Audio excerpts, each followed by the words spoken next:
It's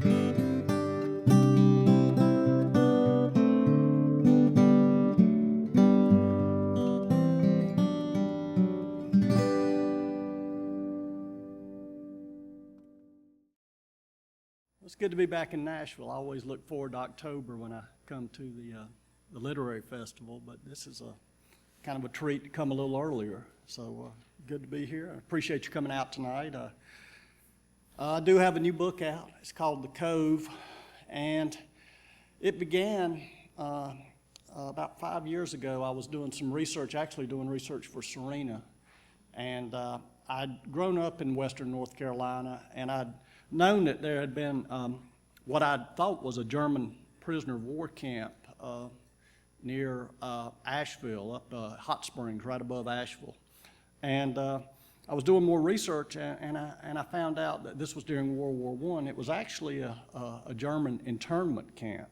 I mean, we normally think of Japanese internment camps, and we don't very often think of German internment camps, but there actually were these camps in the United States during World War I. And that I found that to be a very interesting story, in part because of the reaction of some of the people in the community to that camp in very interesting ways, both positive and negative. But also, as I was doing that particular research, I found out that a number of the prisoners or internees had come from a ship called the Vaterland, which was a ship at that time, and we're talking about 1917, 1918, was the largest ship in the world, largest ship had ever been built. It was a luxury liner, had been built in Hamburg, Germany, and it made the Titanic pretty much look like a river barge. I've actually found a book that had about 50 photographs of the interior, and it's just amazing. Indoor swimming pool, Flemish paintings, just incredible. Gold faucets, amazing luxury liner. And the story of it was fascinating, because what happened was that the ship had gone from Hamburg to New York City, then gone back, and this is 1914, and it had gone back into New York Harbor when war broke out in Europe. And for 3 years, the ship was marooned in New York Harbor. The United States was neutral, so the crew continued to get paid. And for 3 years, they were pretty much free to do what they pleased. Actually, several of them became American citizens. Several of them found their way back to Germany. The majority, though, just kind of came and went from the ship. They would swim in the Hudson River, skate in Central Park in the winter, attend concerts, opera, did fundraising for the Germans. Even an event where William Randolph Hearst was involved. And as I say, it was just an amazing story, so that when the United States entered the war, the ship was seized, actually became a troop ship for the United States called the Leviathan, renamed the Leviathan. And the United States had to decide what to do with all these Germans. And what they did was they sent a number of them, as I say, to western North Carolina, including members of the orchestra. And there were even, these remnants of the orchestra would even give concerts in North Carolina on Sundays.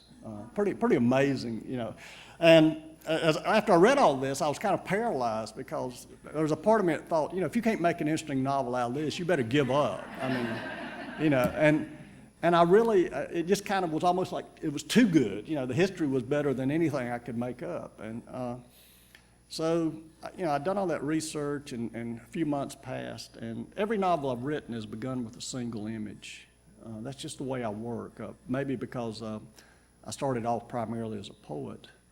But I finally, one morning, an image came to me of a young mountain woman.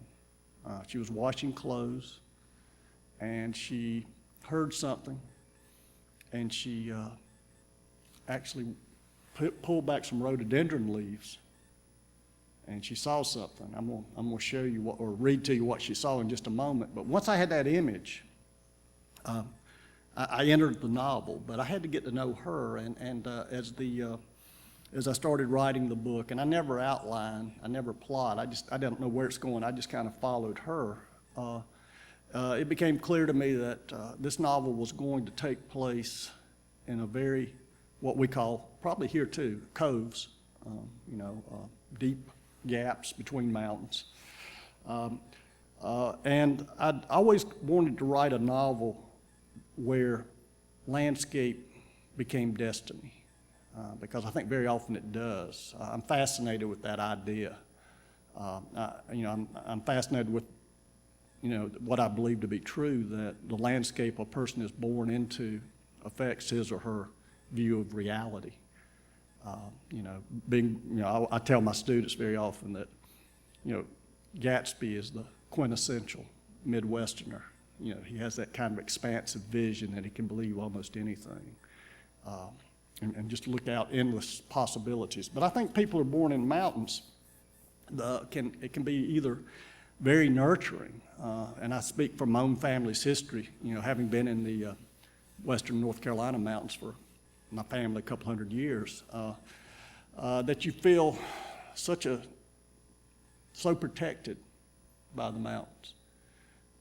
And that you can never feel comfortable in another place. I was actually reading a book by the Harvard psychologist Robert Coles, I think is his name, and he asked a woman who'd moved from the Appalachian Mountains to Detroit to explain, how would you describe Detroit? And she said, it's the place where the mountains are not.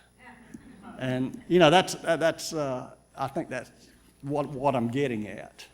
But the other way that I found it affects, and I see this in my own family, is sometimes a very dark streak of fatalism. And I think part of that comes from just where traditional farms would have been built. They would have been built near water sources, so they would not have been on ridge tops the way people might build a house today. And just the lack of light that will come into those places. I mean, that's physiological, what it does to us. But I think also, there's something to the fact that if you're constantly looking and seeing the mountains towering over you, that perhaps it makes you feel somewhat insignificant in comparison, that you never have that long view. Maybe that's just the writer in me that wants to believe that, but I think there's something to it, and I've talked to other people about this, and actually people in other mountain cultures around the world, and it's been interesting to talk about these kinds of things. But anyway, as I say, I wanted to write a novel where the Cove, in some ways, was maybe the dominant character. And Laurel is born into this cove, or her family lives in this cove. And it's a place of superstition. The people in the community are very wary of it. They don't like to go there, particularly because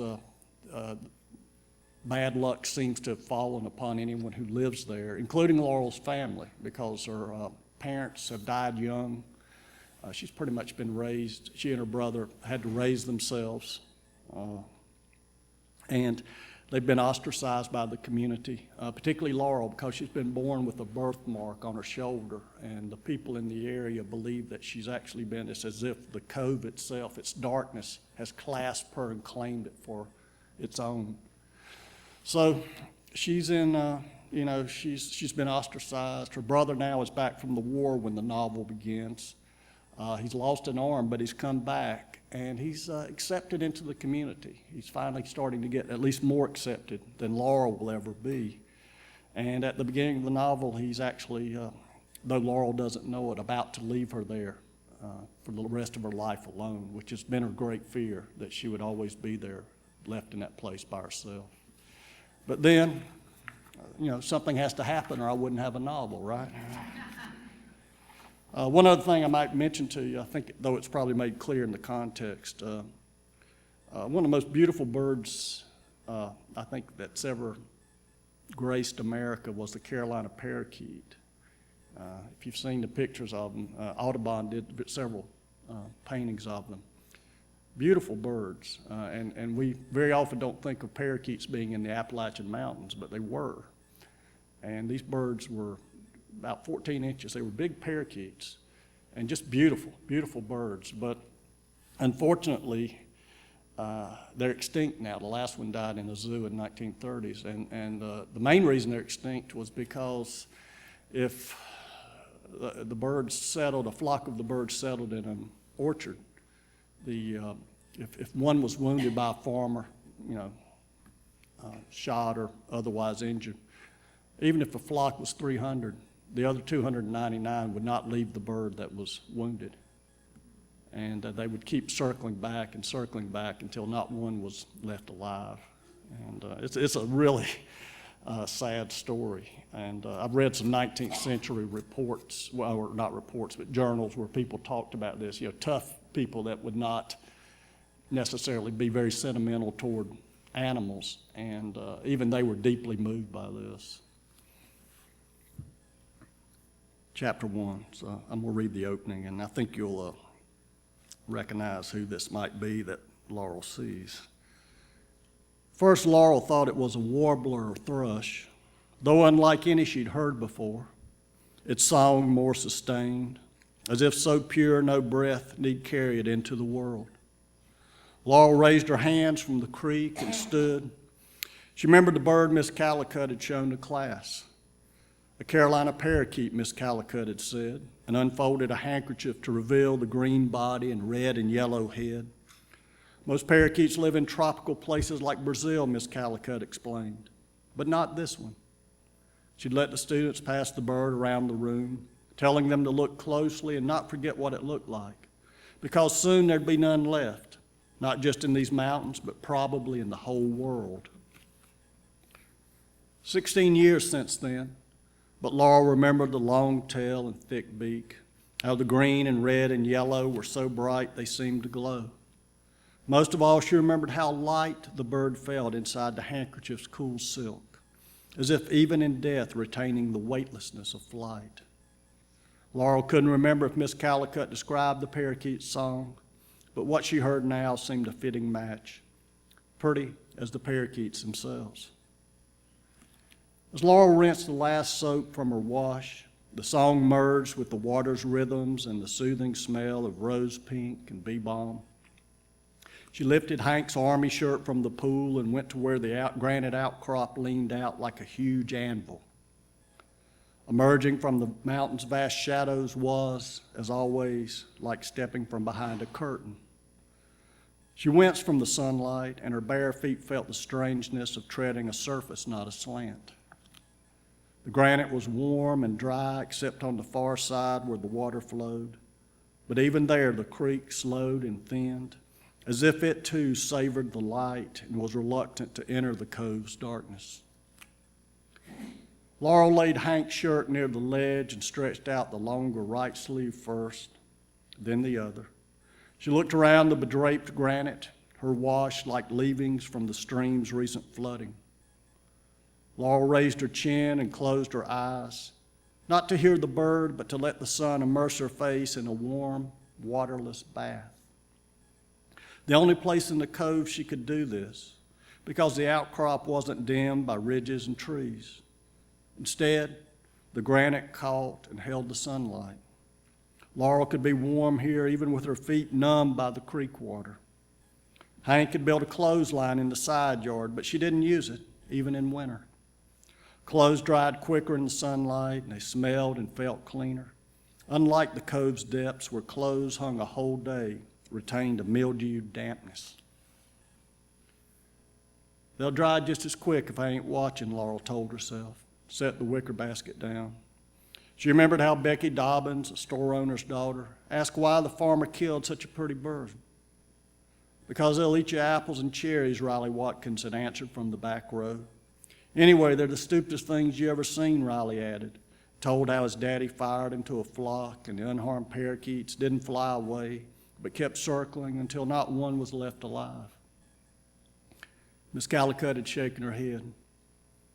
It's not because they're stupid, Riley.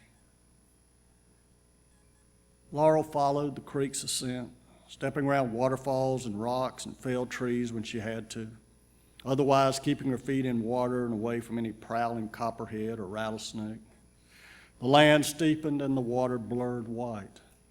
Oaks and tulip poplars dimmed the sun, and rhododendron squeezed the banks tighter. Laurel paused and listened, the birds' call rising over the water's rush. They never desert the flock, Miss Calicut had told them, and Laurel had never known it to be otherwise. On the rare and rare occasions the parakeets passed over the cove, they always flew close together.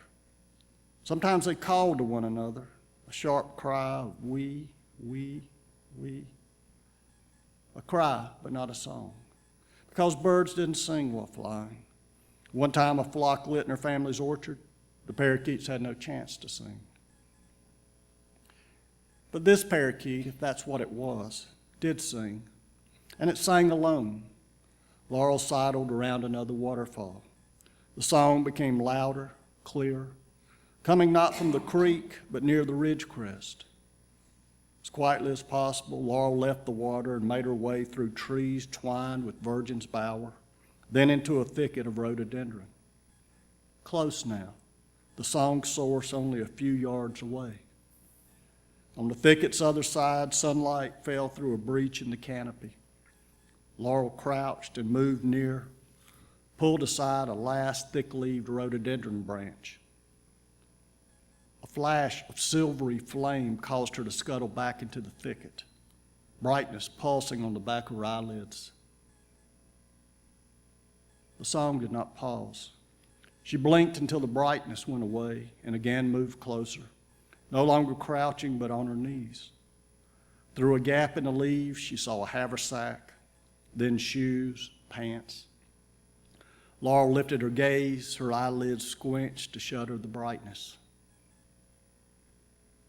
A man sat with his back against a tree, eyes closed as his fingers skipped across a silver flute. All the while his cheeks pursed and puffed, nostrils flaring for air. The man's blonde hair was a greasy tangle, his whiskers not yet a full beard, but enough of one too, like his hair, snared dirt and twigs. Laurel let her gaze take in a blue chambray shirt, torn and frayed and missing buttons, the corduroy pants ragged as the shirt, and shoes whose true color was lost in a lathering of dried mud. Sunday shoes, not brogans or topovers. Except for the flute, whatever else the man possessed looked to be in the haversack. A circle of black ground and charred wood argued he'd been on the ridge at least a day. The song ended and the man opened his eyes. He set the flute across his raised knees and tilted his head, as though awaiting a response to the song. Perhaps one he would not welcome, because he appeared suddenly tense. His eyes swept past Laurel, and she saw that no crow's feet crinkled the eyes, the brow and cheeks briar-scratched but unlined. The eyes were the same blue as water in a deep river pool, the face long and thin, features more hewn than kneaded. Laurel tugged the muslin on her left shoulder closer to her neck. Then the man closed his eyes again and pressed his lower lip to the metal, played something more clearly a human song. Up this high, the rhododendron blossoms hadn't fully wilted. Their rich perfume and the vanilla smell of the virgin's bower made Laurel lightheaded as minutes passed and one song blended into another. The sun leaned west, and what light the gap in the trees allowed sifted away. The flute's sparkling silver muted to gray, but the music retained its airy brightness. It felt like she'd listened only a few minutes, but when Laurel got back to the outcrop, Hank's shirt was almost dry. She gathered the socks and step-ins, her other muslin work dress, and Hank's overalls. A purple butterfly lit on the stream edge to sip water. A pretty hue, most anyone would say, the same way they'd speak of church glass or bull thistle as pretty, just not pretty on white skin. Though Laurel hadn't known the difference until first grade. When she was 8, the taunts had gotten so bad that she'd scrub the birthmark with lye soap until the skin blistered and bled. Up on the ridge, the music stopped. Well, I think you all probably have a better idea than she does right now who that might be. It's not Orpheus, though in some ways I had that in mind when I opened the book that way. But Laurel will go back the next day and hear him again. Still stays hidden. She goes back the third day, but she doesn't hear the song. She doesn't hear the music, so she is afraid that he's left, or that worse, because of her loneliness, she's imagined him.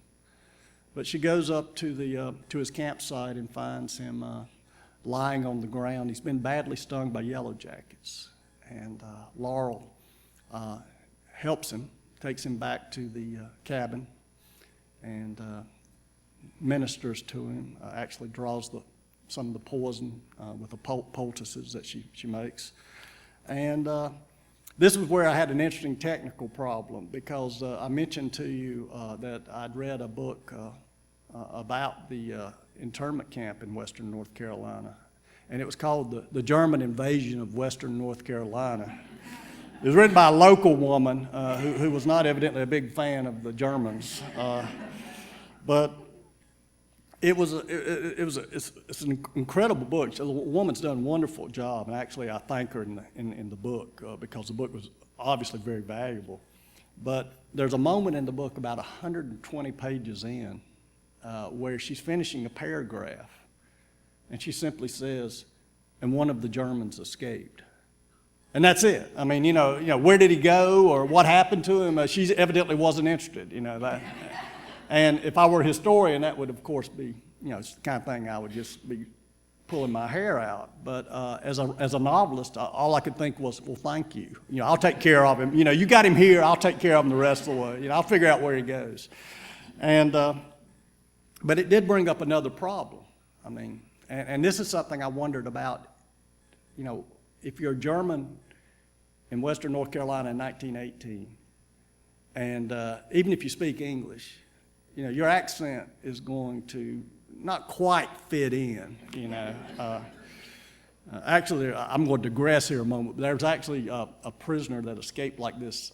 I think he was actually a German prisoner of war, escaped during World War I, and went up to an old woman's house, old mountain woman's house, and started speaking in German at his door. And she shot and killed him because she thought he was a Yankee.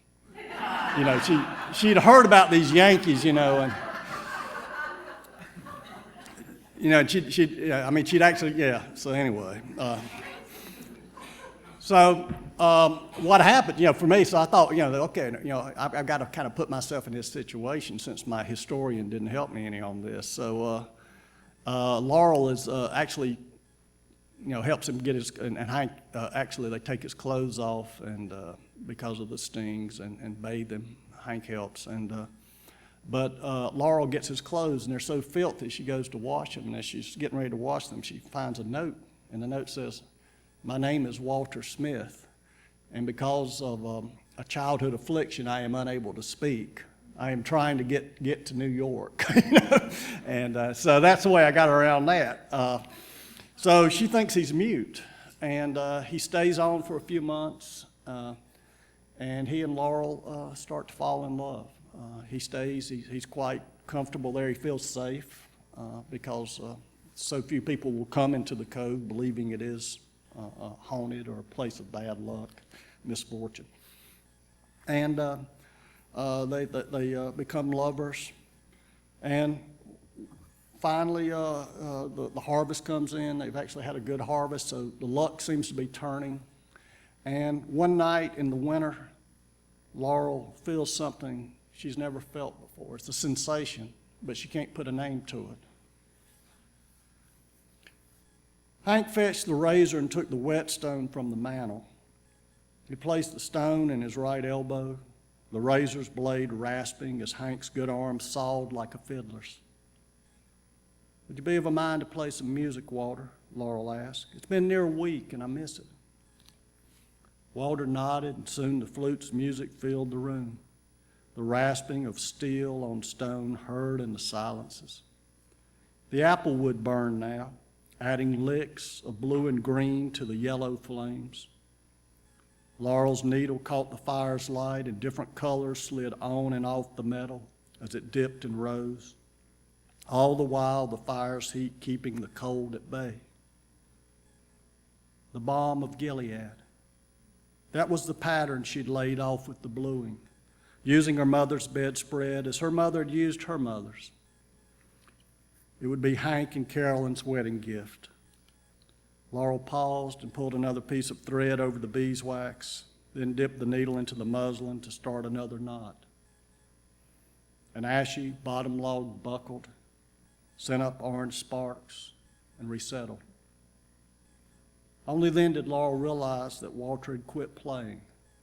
It was like the flames and the music had so blended that one was lost in the other. She reached for Walter's hand and squeezed it.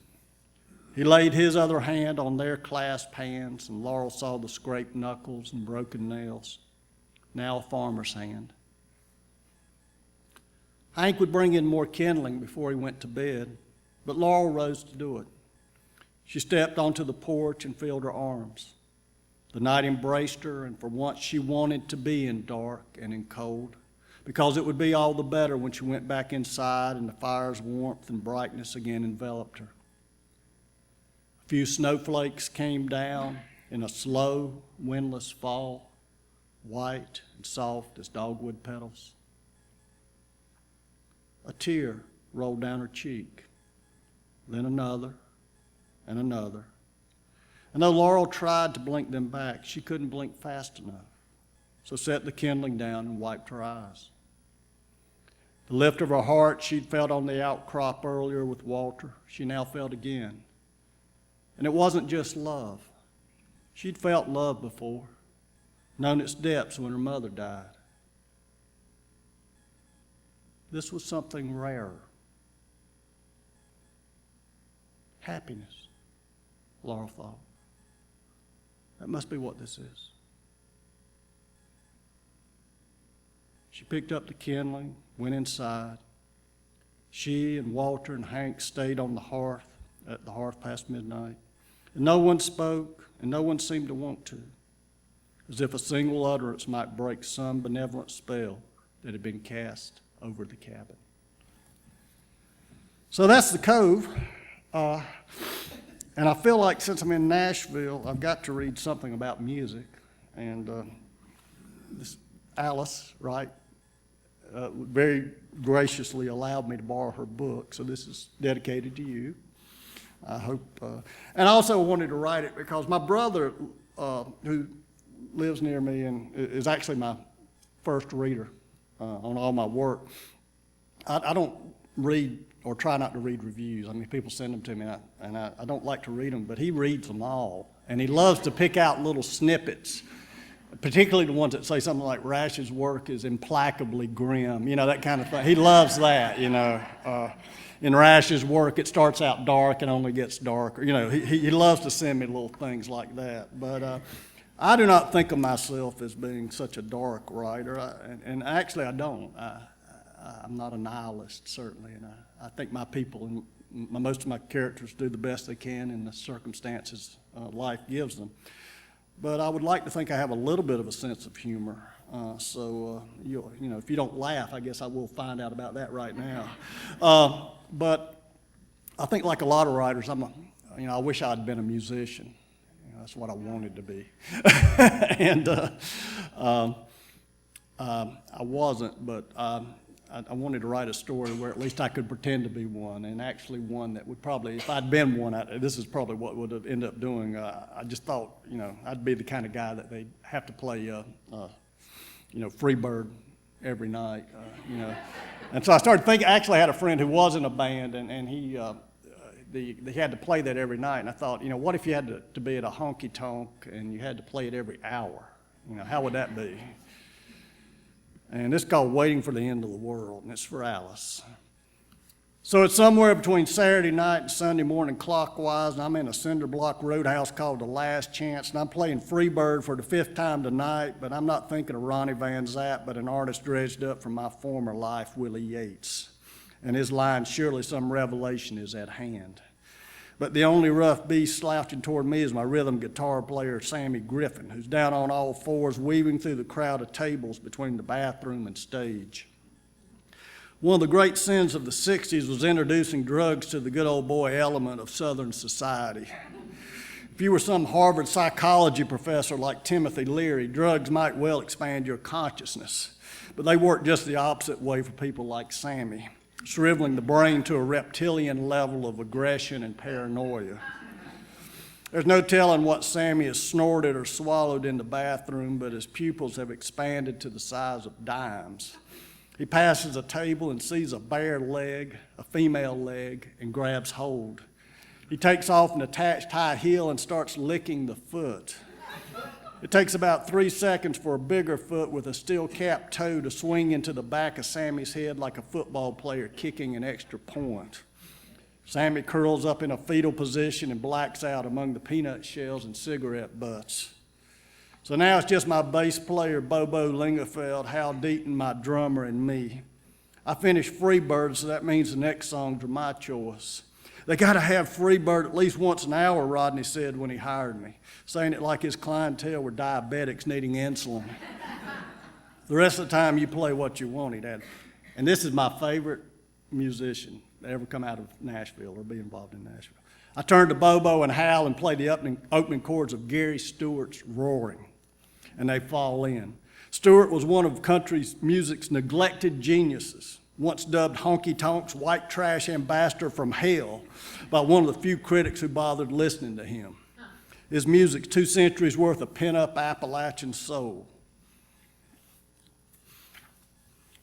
Beyond the tables of human wreckage, I see Hubert McLean sitting in the bar, beer in one hand and Louisville Slugger in the other. Hubert's our bouncer, 250 pounds of atavistic Celtic violence, coiled and ready to happen. On the front of the ball cap covering his survivalist buzz cut, a leering skeleton waves a sickle in one hand and a black and white checkered victory flag in the other. The symbolism is unclear, except that anyone wearing such a cap, especially while gripping a 36-ounce ball bat, is not someone you want to displease. On the opposite side of the bar, Rodney is taking whatever people hand him. Crumpled bills, handfuls of nickels and dimes, payroll checks, wedding rings, wristwatches. One time a guy offered a gold filling he dug out of his mouth with a pocket knife. Rodney didn't even blink. Watching him operate, it's easy to believe Rodney's simply an updated version of Flem Snopes, the kind of guy whose first successful business venture is showing photos of his naked sister to his junior high peers. But that's not the case at all. Rodney graduated from Vanderbilt with a degree in social work. He wanted to make the world better, but according to Rodney, the world wasn't interested. His career as a social worker ended the same week it began. Rodney had borrowed a church bus to take some of Columbia's disadvantaged youth to a Braves game. Halfway to Atlanta, the teenagers mutinied. They beat Rodney with a tire iron, took his money and clothes, and left him naked and bleeding in a ditch. A week later, the same day Rodney got out of the hospital, the bus was found half submerged in the Okefenokee swamp. It took another month to round up the youth, several of whom had procured entry-level positions in a Miami drug cartel. Rodney says running the last chance is a philosophical statement. Above the cash register, he's plastered one of those Darwinian bumper stickers with the fish outline and 4 evolving legs. Rodney's drawn a speech bubble in front of the fish's mouth. Exterminate the brutes, the fish says. Advice Rodney seems to have taken to heart. There's only one mixed drink in the last chance, what Rodney calls the Terminator. It's 6 ounces of Jack Daniels and 6 ounces of Surrey County moonshine and 6 ounces of Sam's Choice tomato juice. Some customers claim a dash of lighter fluid is added for good measure. No one, not even Hubert, has ever drunk more than 3 of these and remained standing. It usually takes only 2 to put the drinkers onto the floor, tomato juice dribbling down their chins like they've just been shot in the mouth. Anyway.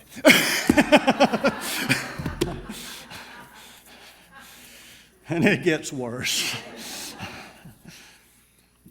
Y'all know Gary Stewart? Y'all know who he is?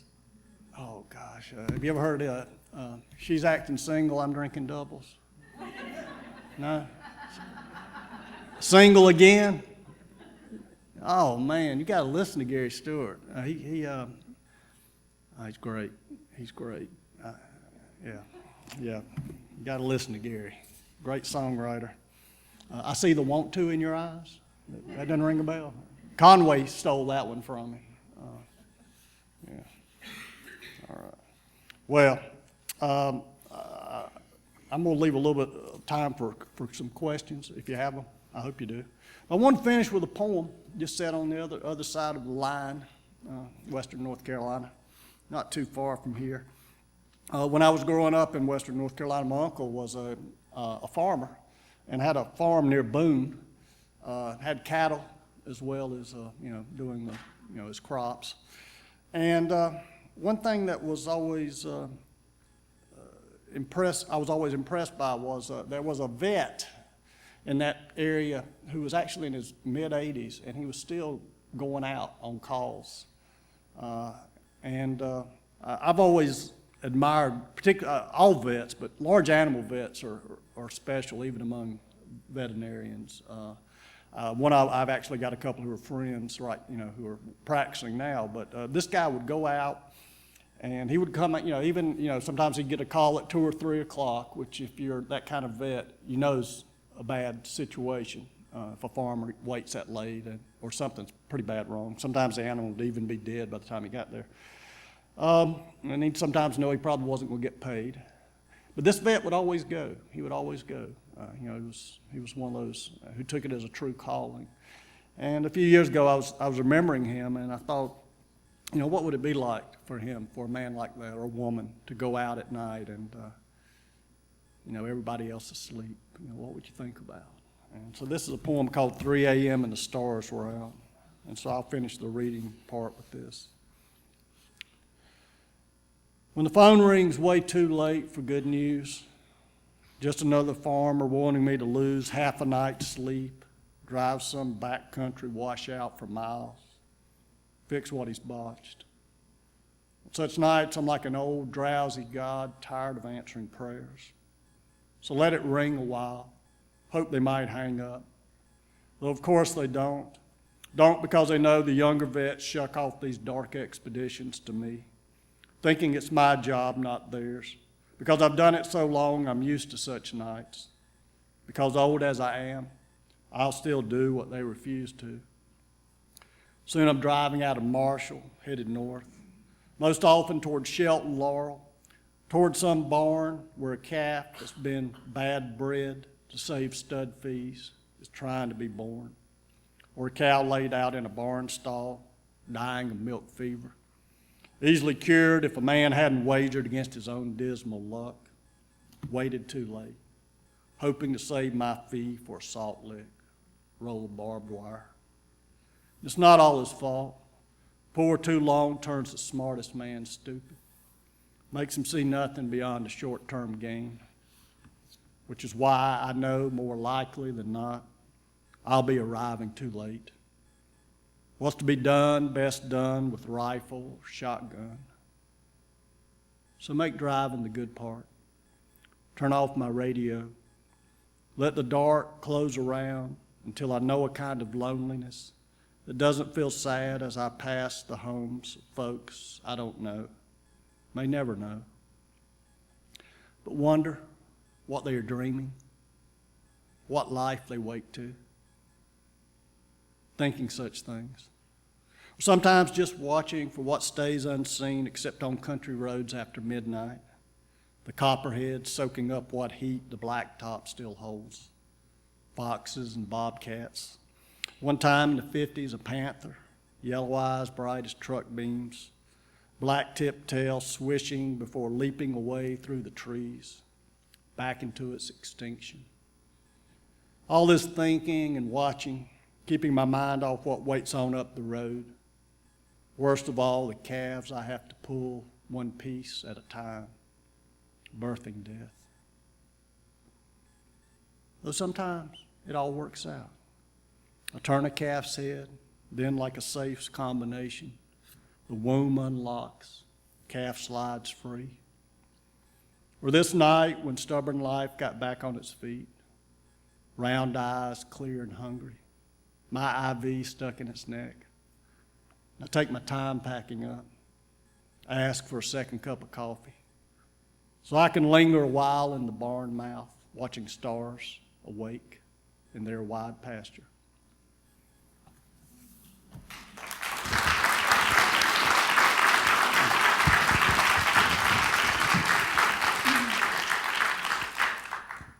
I'll be glad to take a couple of questions if you have them. Yeah. One of the things that you had talked about was images that you see before each of your novels, and I was wondering in the novel Serena, what image got you going on that, and just how you came up with a character like Serena in the first instance. Yeah. The image that got Serena going was actually an image of a woman on horseback, and she was on a ridge crest. It was in silhouette, and I could tell by her carriage that she was rather haughty, confident. And the sun was coming up behind her, and Serena has blonde hair, and the sun was almost, it was hitting, and it's almost like a crown, but there was also fog at the bottom of the crest. It was almost as if she was between heaven and earth. And I knew someone was watching her, and that person was watching her with both love and fear. And that, of course, would be Pemberton. And that image actually shows up about 200 pages, about halfway through the book. But that's the one that triggered it. And, that's always a very mysterious process for me. But I make myself, what I've learned is that if the image, I cannot get rid of it. It just stays with me. I believe that I make myself believe, in a way, a little bit, not in comparison to artistic talent, but in any stretch of the imagination. But Michelangelo believed that the finished statue was already in the block of marble.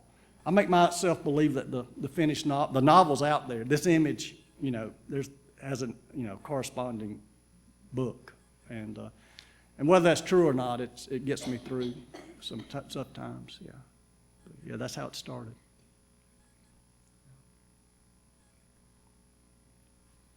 Question.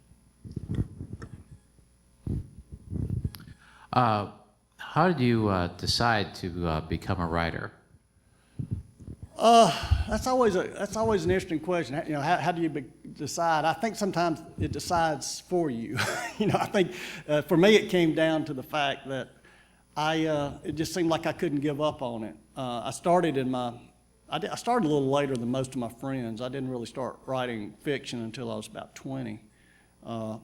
But I wasn't writing anything any good for years, and I knew it. I'd read enough to where I knew I wasn't writing well, but there was something in me that just wouldn't give up. Stubbornness, maybe some kind of belief in myself. I'm not sure, but it just kind of came. I think, just persevering and knowing it was something I wanted to do. And I've always been a kind of person who's only wanted, I'm not a well-rounded person. I've only wanted to do one thing well in my life. At first, when I was in high school and college, it was actually an athlete. I ran track, 800 meters in high school and college. But then I decided I wanted to be a writer. And, and I just had to try. But I think even though I started later, I think I was already, I think in a way, I think writers, at least the writers I know, pretty much all have similar backgrounds as far as childhoods. They tended to be introverted, dreamy, and very comfortable being alone. And I always was. I loved to just be by myself. I loved to stay with my grandmother in the summers, and I would leave the farm in the morning, and she'd fix me a sandwich, and I'd be gone all day. You couldn't imagine doing that with a child today. I'm talking about when I was 11, 12 years old, and her farm bordered the Blue Ridge Parkway, so I would just wander down the parkway and daydream, and sometimes I'd take a fishing rod with me, sometimes I wouldn't. But I was always very comfortable that way, and so I think in a way, I think very often it's, you don't have a choice. I think I had to live my life trying, and I would rather have failed at it than not know if I could do it. My question is, you're a North Carolinian, Mm-hmm. and there's lots of great people that come from around there, you know, like Charlie Rose and other people like that. And you talked about your landscape shaping the person. Yeah. Have you been to Texas? Yes. So my question is, what would you think the difference in personalities would be from someone who's like an Appalachian and someone who was raised in the big blue skies of Texas? I think, I think for me, when you read Cormac McCarthy, that openness in Blood Meridian, you know, that kind of, I mean, I know that's not Texas, but, you know, but just that open landscape, the kind of harshness of it, of the sun and everything, I think in a way, I mean, note the title. I think that landscape, at least from McCarthy's vision, is one of bleakness of a place that almost where nature does not want us there in some ways. That would be my take on it. You know, and Larry McMurtry, you know, reading some of his work and those small towns and that kind of, you know, the wind constantly blowing the dust, I would think that would have to have some kind of effect. I'm not as positive what it would be because I haven't lived in it, but I would. Yeah. Yeah, but I know, you know, the other parts of Texas I know are more, you know, particularly as you get south, you know, toward Louisiana, it's a different landscape. I mean, what would you say? I mean, I'd be interested in what you would feel. I mean, do you feel like McCarthy and McMurtry capture that or not? Particularly, you know. There's the individual thing. I don't think there's such desolation. There's poetry there. Just like Oh, yeah. there's mountains, but it's not the poetry of the stream going down to the mountain. It's not that mountain hovering over you. It's the incredible big blue sky above you. Yeah. And the beauty of that and the contrast of the colors, but it's not loneliness, it's separateness. Yeah. And it's just different. Yeah. Well, it sounds like you've got a good landscape to write about. Yes. Your poetry. Do you have a book of published poetry? I've got 4 books of poetry. You know, the thing about being a poet is it's like belonging to a cult. You know, only a few people realize it. Somebody asked me, actually I was in Atlanta last night, somebody asked me, what's the difference between, you know, writing poetry and writing novels? And I said, well, you know, when I was writing poetry, I sold my books out of the back of my car. You know, I don't have to do that when I write novels. But I love them both. You know, and I love short stories. I love all 3 forms, and I would hope that, you know, all the time I've spent as, you know, writing poetry, the reader senses in my fiction that, you know, I'm trying to bring some of the poetry into it. You know, not necessarily trying to overdo it with description, but concision, and I hope some vividness. Yes. One of my favorite books of yours is One Foot in Eden. Was that your first? It was my novel? first novel, yeah, First the novel. first one that, you know, I let see the light of day. Yeah, that's a favorite of mine. But I noticed that a recurring theme in your novels is some of the larger scope of what's happened in the South and Western North Carolina, the flood and the TVA. And was that is that personal to you at all? I mean, your family goes way back. Did it affect your I family? think, I mean, I think part of what writers do is you preserve something that you don't want lost. And in One Foot in Eden, more than any other novel, I wanted to preserve Appalachian speech. That doesn't necessarily mean that I was, you know, trying to be, you know, historically accurate all the time, but the rhythms of it, and to me what makes Appalachian speech so interesting, and not just Appalachian, most folk speeches, is how sophisticated it is, and yet, you know, people who you would think would be more intelligent don't get that. You know, they think, you know, when they hear somebody say, oh, you know, Appalachian, you know, they expect deliverance, you know, and, you know, and that just gets a little old after a while, particularly if you've, you know, like I say, you know, my family comes from that region. And what I found about Appalachian speech was that it's very inventive. You have this really sophisticated situation where you'll take a noun and make it into a verb. That's very often done. The rhythm of it is also very interesting. But the way you know a language, the intelligence of a language, is through simile, metaphorical. And what Appalachian speech does beautifully, and this is where you see a delight just in the saying of something, is in the simile. The one that I always tell people about because it was one that's most memorable to me. I actually waited 3 novels to finally get it in a novel. My uncle, the same uncle I was mentioning earlier, I went into town with him into Boone one day when I was about 18, and we were walking down the street, and it was summer, and there was an Appalachian co-ed, there's a university there, who was walking down the street toward us. And she was rather scantily clad by my uncle's standards. And he kind of turned to me and he said, "That girl hasn't got enough clothes on to wad a shotgun." And that is pretty brilliant if you think about it.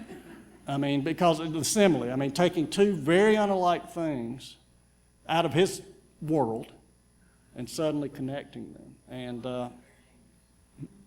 And I've seen, that kind of sophistication and delight, just delight in the language, I find very interesting. Yeah.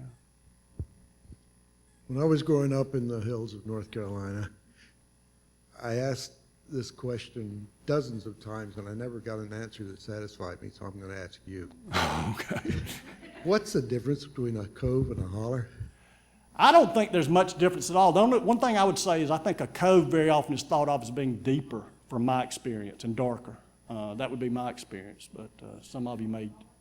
Yeah, the difference between a cove and a holler. I would, at least from my understanding, the place I knew as a cove near Boone was really deep. I mean, it was, some people, I would hear my older relatives use the word holler sometimes, but they used cove with that, and I think there was a sense of the cove, kind of what you're saying, narrower, yeah, and deeper. But that's just from my family's experience. But I went into one. There was one, as I say, that I went into, and it was a dark place, and it was called Dismal. That was the name of it, yeah, and it earned that name. It was a place that was very scary. Actually, an old mountain woman had wandered off down there and gotten lost, and my grandfather led a search party that went down to find her, and they found her, 2 days later. And so it was always seen as a kind of scary place, and particularly for a kid, because I'd go down there with my uncle sometimes hunting or fishing. And yeah, that's the best I can do for you. I gave you an answer at least. I think we have time for one more Okay. question. I wondered if you had many experiences with any of the people that were descendant or the firstborn of the people that were the last people to live in the national, what we call the Great Smoky National Park. I got to interview some of the people that I worked at a newspaper up there, Yeah. and they had that closed-in stuff. Just Oh yeah, one gap to another. yeah. There's a lot of crime and there's a lot of darkness. I didn't know whether if people in the North Carolina. Yeah, yeah. Well, they were affected by it, and I mean, one of the tragedies of the Smokies, and actually in Serena, I did bring this up. That people were forced to leave, and One Foot in Eden, which actually happened in the 1970s. There's the most beautiful valley in South Carolina, upstate South Carolina, Jocassee Valley, was flooded. And that's the setting for One Foot in Eden, my first novel. And I interviewed a number of people who had to leave there, and it was just devastating for them. I mean, their families had lived there generations. My family lost land to the Parkway. We didn't have any choice. And that changed that area a lot where my family's from, around Boone. And so I've witnessed that. And, that's always, the question. I find it bizarre that very often people will use the word progress, and they always see that as positive. But there's very often a human cost. And I think part of what writers do very often is remind us of the human cost of those things. And I hope not just in a propagandist way, but just as being true to those situations. Well, thank y'all.